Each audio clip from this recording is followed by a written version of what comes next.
Is cheap labor really cheap? It sounds like a simple question. If a worker is paid less, production costs less. If a worker is paid nothing, production should be cheaper still. At least, that is what the visible price seems to tell us. But economics has a habit of making simple things uncomfortable. In 19th century England, a spoonful of sugar was far more than a sweetener. That sugar contained Caribbean plantations, Africans forcibly transported across the Atlantic, British merchant ships, parliamentary debates, abolitionist meetings, sugar taxes, and one of the fiercest conceptual battles in political economy. Today, sugar appears to us as an ordinary consumer good. Yet in the 18th and 19th centuries, sugar was one of the central products of the imperial economy.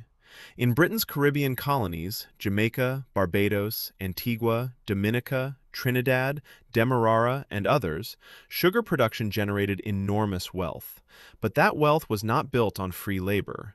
It rested on the forced labor of enslaved Africans. The Atlantic trade bound this system together. Ships leaving British ports carried manufactured goods to West Africa, transported enslaved people from Africa across the Atlantic, and brought sugar, rum, coffee, and other tropical products back to Britain. So a consumption habit in London became part of the same economic chain as compulsory labor in the Caribbean. Britain banned the slave trade in 1807, but that did not mean enslaved people in the colonies were free. Legal abolition of slavery in Britain's colonies had to wait until 1833. And even then, the transition was neither direct nor clean. Former slave owners received substantial compensation. Formerly enslaved people, meanwhile, continued to work for their former masters under an apprenticeship system between 1834 and 1838. Without establishing this historical scene, it is difficult to understand Adam Smith's economic claim about slavery. Smith's argument was not merely moral. He argued that slave labor was also economically expensive. From the outside, slave labor appears cheap because no wages are paid. But wages are only the cost we can easily see in the account books. The real costs include supervision, coercion, low motivation, lack of innovation, and the risks of escape and resistance. And this is where the idea becomes more interesting. The violence was not merely individual cruelty. It was a disciplinary mechanism that the production system needed in order to function. Because enslaved workers could not be connected to production through their own interest, the system relied on overseers, punishment, the prevention of escape, and constant coercion. The loss of freedom was not an abstract concept. Enslaved people did not own their time, their bodies, their labor, or their future. They could not decide where to live, for whom to work, whether to stay with their families, or whether they could benefit from the fruits of their labor. The breakup of families was one of the heaviest invisible costs of this system. Treating people as alienable property made it possible to separate spouses, children, and relatives from one another. This was not only moral destruction, it was also profound damage to society's capacity to reproduce itself. And supervision and coercion rarely appear as line items called wages, yet they are real production costs. When a labor regime can function only through constant monitoring and the threat of punishment, a suppressed cost lies behind the low price. The lack of innovation makes Smith's insight especially important. A person who cannot benefit from the results of their labor, who has no property rights, and who receives no reward for working harder, has little reason to improve production. In such a system, labor is treated merely as physical exertion. But human labor is more than physical effort. It is learning, problem-solving, skill development, experimentation, innovation. And all of those can be suppressed when the person doing the work has no reason to improve the process. Smith's famous insight in The Wealth of Nations is crucial here. Although the work performed by slaves may appear to involve only the cost of maintaining them, it ultimately proves to be one of the most expensive forms of labor. That claim may sound obvious to us today. We are used to thinking about incentives, property rights, innovation, and productivity. But in the world of 18th and 19th century sugar plantations, this was not obvious at all. Because the plantations really did generate great wealth. Sugar really did produce high profits. and sugar produced with slave labor really could appear cheap in the market. That is precisely why visible prices can mislead us. The destruction of human dignity cannot be separated from economic analysis. If a person is removed from ownership of their own labor, they are pushed away not only morally, but economically from being a productive agent. Slavery may appear to cheapen labor, but by destroying a person's ability to produce, learn, innovate, and build their own life, it increases the real cost. Now we come to Thomas Carlyle. Carlyle was one of the influential writers and intellectuals of 19th century Britain. Today, in the history of economics, he is remembered especially for the phrase, "the dismal science." That phrase is often presented as if Carlyle was simply mocking economics for being pessimistic, usually with some reference to Malthus, population, poverty, or gloomy predictions. But the real context is much more disturbing. In his 1849 text on the post-emancipation order in the West Indies, Carlyle attacked political economy, but his real target was the idea of free labor and the liberal understanding opposed to slavery. John Stuart Mill responded to Carlyle in 1850. So if we want to understand why economics was called the dismal science, we should not look only at population theory. We should also look at slavery, sugar, and free labor. The situation Carlyle saw looked complicated.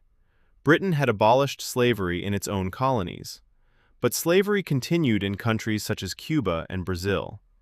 Those countries appeared able to produce cheaper sugar using slave labor. The British West Indies, after emancipation, looked more expensive, more fragile, and less competitive. Carlyle read this as the failure of freedom. Formerly enslaved people no longer wanted to return to plantations at low wages.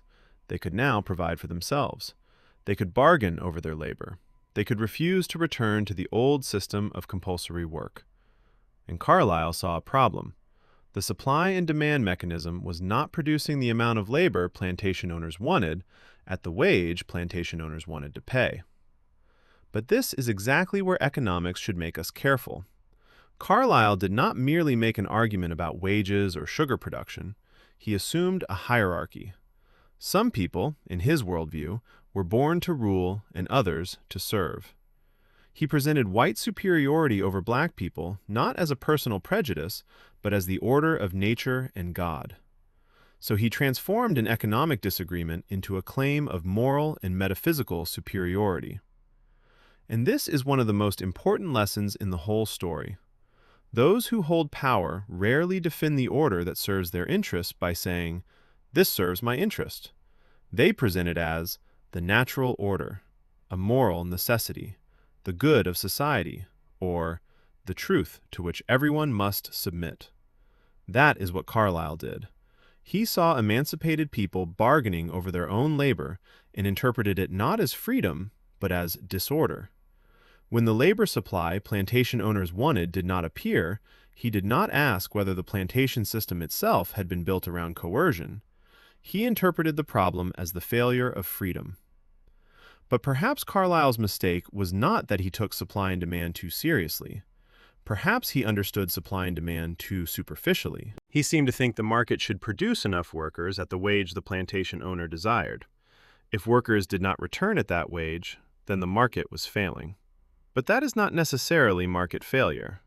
It may simply be the failure of an old production structure to survive when people become free to say no. Carlyle looked at short-term prices and production problems. He failed to see the invisible costs that Smith had pointed to earlier. And this is why John Stuart Mill's response matters. Mill did not merely offer a moral reaction to Carlyle. He raised a more fundamental question. Does a human being live only to produce? What is the purpose of work? Can a person's labor be treated as a natural resource for someone else's production goals? For Carlyle, leisure was laziness. For Mill, leisure was part of human life. For Carlyle, the problem was that sugarcane was not being cut.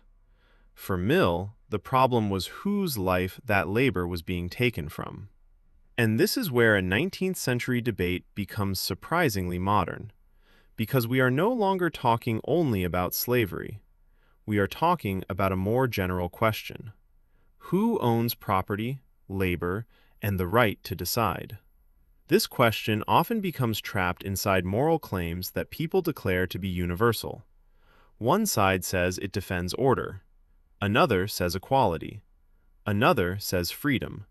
Another says efficiency. And each side can begin to treat its own moral intuition as absolute truth. Economics does not eliminate morality, but it adds another perspective. It forces us to ask what our preferred moral arrangements actually produce. What incentives does an institution create? Who bears a cost that appears low on the surface? Might something that looks cheap today reduce innovation, productivity, and freedom in the long run? Might a system defended in the name of equality, if it narrows the space for new initiatives, new ideas, and individual decision-making, ultimately damage equality itself? This is the broader lesson I draw from the Smith, Carlyle, and Mill debate. Equality and efficiency do not always have to be opposites. Sometimes the path to genuine equality passes through greater freedom, greater competition, more opportunities for entry, and fewer privileges. In Carlyle's world, many of the people speaking in the name of efficiency were actually defending slavery or compulsory labor. The Smith and Mill line pointed in a different direction. Free labor rested on a stronger foundation not only morally, but economically. Today, the debate often looks almost reversed.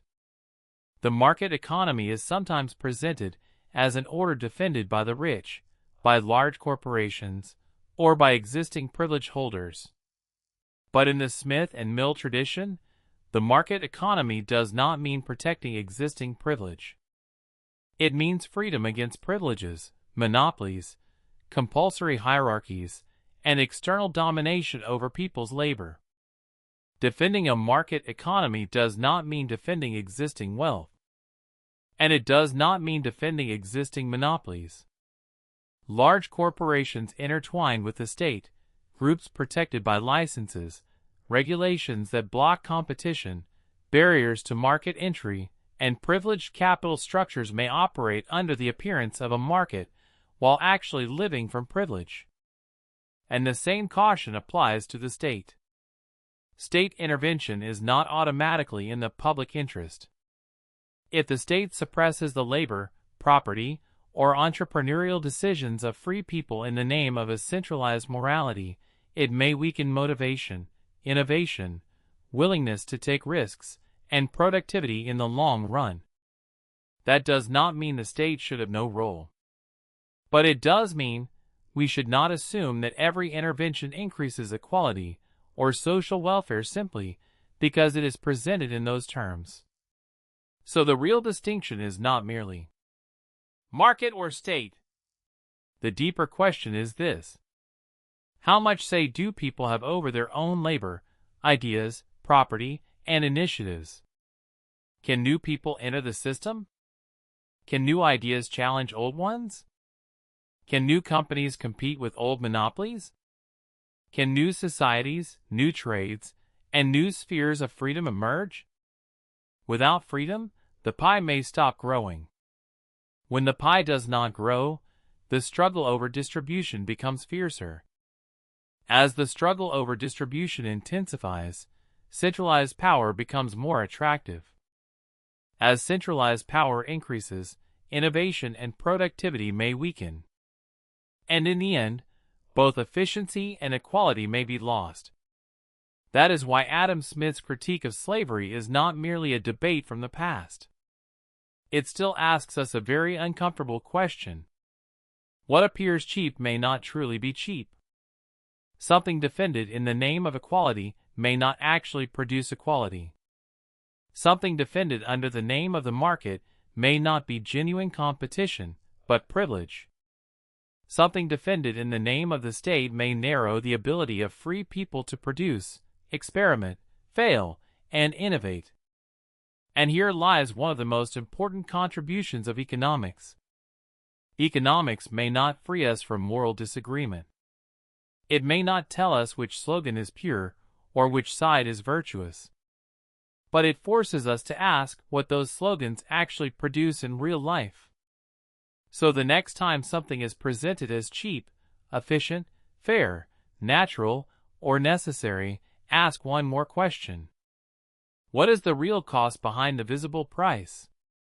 From Smith to Carlyle, from Mill to the present, that question has not become less important. It may be more important than ever.